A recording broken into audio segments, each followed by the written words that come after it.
up, my dudes? Gonna check out some of these guys' issues here.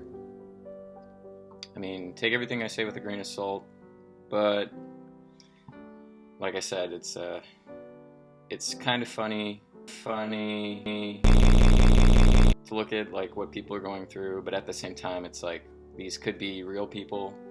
I'm just gonna assume they're all AI and bots and just like populating this whole forum.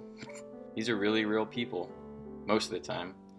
There are some bad eggs who just, I don't know, like to post fake like fake situations just to get the karma, you know, all that good for the karma. Let's see what's going on. So contributed 500 USD to FSA in 2016 and stopped thereafter. Did I lose that money now in 2019?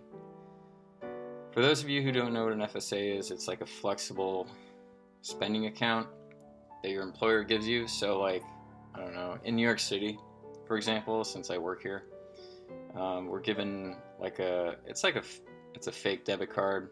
I don't know. It has the word Visa on it. I don't think it's real, but it's a Visa card. And basically only that money is only supposed to be used for transportation. So we get like an allotted amount, like every paycheck, so every like 2 weeks, something like $60 or $70 goes in there just for, you know, the MetroCard, like the monthly fare. So that is basically not taxed. So that's kind of nice. But if you're like OP over here, original poster, she basically just lost $500 because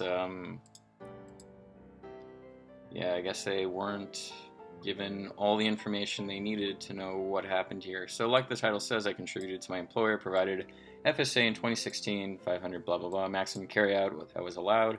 My understanding was this amount will always be available to me forever. Yeah, not forever, but sure. Yeah, I think everyone here has the same explanation here. Your employer got your 500, or maybe it didn't. Nobody really knows. Either way, your money is gone. Yeah, sorry, my dude. It's gone. 3 months of living expenses saved. Looking for tips to keep growing. Let's see. As the title says, I recently hit half of my goal of having 6 months of living expenses saved. Every month, my total living expenses come out to be about $1,300 a month, before considering food and other small expenses like that. For April, I tried making a spreadsheet where I tracked all of my day-to-day spending habits and things like that. Alright, good job, man. After the first week, I didn't come home for a night and totally forgot to keep track, and it just threw me off. Yeah, I know that is. I work in sales, so my pay can differ pretty greatly. On an average month, I'll take in 5K, and on a good month, I can double that. On a bad month, I can see as little as 3K. That's still pretty good. I mean, the reason my savings is so skewed is because in January, when I was getting a new apartment, I learned I had about 17K in random debts. I spent the first quarter of the year working tirelessly to pay that off, and I'm finally down to only like $1,500 in debt. That's good, man. Good job. Now this month, as I prepare to pay that last $1,500, I'd really like to at least triple my savings by the end of the year. Totally doable. Given the huge difference between my earning and saving, you can tell I'm irresponsible with money, but I'm learning the ropes. Very self-aware. I appreciate that. I can't and won't use spending tracking apps. I'd prefer to have my own spreadsheet or something that I can interact with and practice discipline by myself. So if you have a nice spreadsheet layout that wasn't a headache, like the one I made that could be useful too, I don't want to get into investing just yet until I've saved 10,000. I mean, it seems like a pretty responsible person. Like, I don't have any complaints about this guy. He's cool. If one should even consider investing living expenses, so I'm mostly just looking for tips. I'm being a real penny watcher. I'm awful at cooking, and I'd like to learn because I know for a fact I'd save thousands on food. Just any frugality tips would be really helpful. Please don't come at me negatively. I know it's clear I've made questionable decisions, but I am simply looking for advice I hate asking real people for. Bro, you're in sales. You got to talk to real people. You'd probably benefit from that. But anyway, yeah, like the whole cooking thing, it's it's actually easier than we all think. Look, look, watch this. Ooh, how do I make food? Oh, look at look at that. Look at all these great people here giving out all this amazing information, like how to make homemade Japanese food, how I make viral food videos. See, like Tasty is even like willing to tell you how they make it viral, along with all that good stuff. Lasagna, French toast, and Tasty slaying the game. Guys, follow Tasty. Um, yeah, that shouldn't be too hard to figure out. So if you're making, I'll take in 5K on a good month. So yeah, I mean, you could. I don't understand. Like, you could. You say your expenses are 1,300 a month, right? And then you on a good month. So let's say you just wait until that good month. You make 5,000. So let's say you set aside 1,500 for expenses, whatever. 3,500. You have 3,500 right there. You can pay off all of that good stuff right there. 1,500 in debt in like 1 month. I mean, I guess the issue is mainly discipline, and I get that. Um, with that comes a lot of practice, and I see you practicing it. So good on you, man.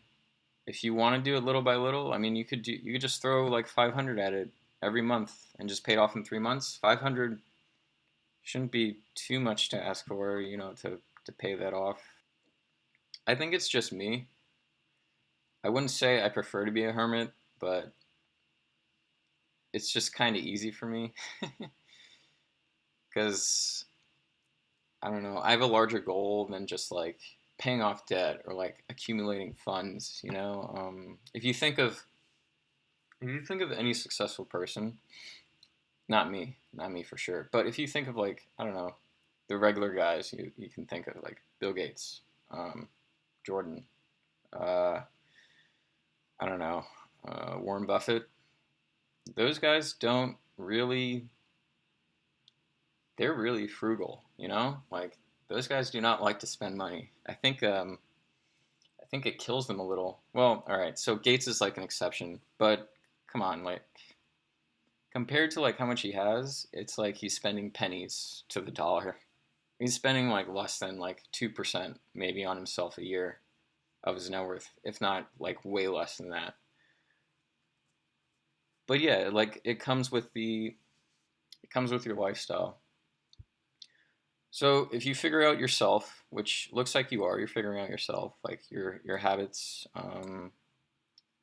what you need to improve on, that's really good. Just focus on that and continue to do so.